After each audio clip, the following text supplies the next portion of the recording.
কারা বা কাদের কি কি কর্মে ক্ষমা পাওয়ার যোগ্যতা রাখে না? রমজান মাস দয়া, ক্ষমা এবং মুক্তির মাস। রোজা 30 দিনের হয়। এই রোজার সময়কে রমজান মাস বলা হয়। রোজার 2টি পর্ব এর আগে আমি আপনাদের দেখিয়েছিলাম, আর তৃতীয় পর্ব আমি দেখাবো বলেছিলাম।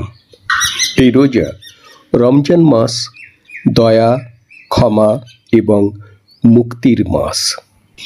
এই মাসে মহান সৃষ্টিকর্তা আল্লাহ কিছু মানুষকে দয়া, ক্ষমা, মুক্তি থেকে বঞ্চিত করে রাখেন। কারা বা কাদের কি কি কর্মে ক্ষমা পাওয়ার যোগ্যতা রাখে না? আসুন বুঝে নিন ওই মানুষগুলোকে। আমি অনেক সহজ সরল ভাষায় তুলে ধরার চেষ্টা করছি। যেসব মানুষ বাবা মায়ের সাথে চরম দুর্ব্যবহারকারী, বাবা মায়ের প্রতি কর্তব্যহীন, দায়িত্বহীন, তাদের আল্লাহ কখনো ক্ষমা করেন না, যতক্ষণ না সেই সন্তানেরা নিজের বাবা মায়ের কাছে ক্ষমা চেয়ে বিষয়টি মিটিয়ে না নেয়। আর যেসব মানুষেরা জমি জায়গা, ধন সম্পত্তির অতি লোভের জন্য যারা নিজ রক্তের এবং আত্মীয়দের সাথে সম্পর্ক কলঙ্কিত করে, তাদের আল্লাহ কখনো ক্ষমা করেন না, যতক্ষণ না সেই মানুষগুলো নিজেদের মধ্যে বিষয়টি না মিটিয়ে মিলিত হয়।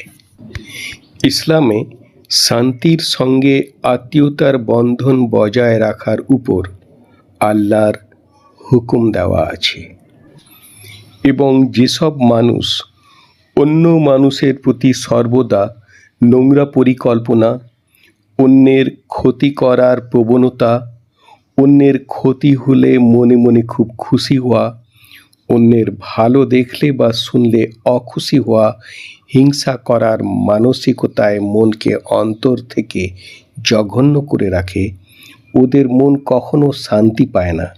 ওই সব মানুষকে আল্লাহ ক্ষমা করেন না, যতক্ষণ না ওই সব মানুষ কেঁদে কেঁদে আল্লাহর কাছে ক্ষমা চায় এবং অন্যের ক্ষতি করার অভ্যাস থেকে নিজেকে মুক্ত করে।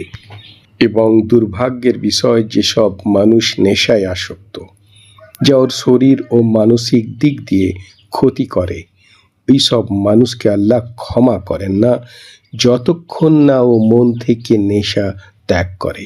আর আল্লাহ ওই সব মানুষকে ক্ষমা করেন না যারা না বুঝে আল্লাহর সঙ্গে অন্য কাউকে শরিক করে, কারণ আল্লাহ এক, অদ্বিতীয়।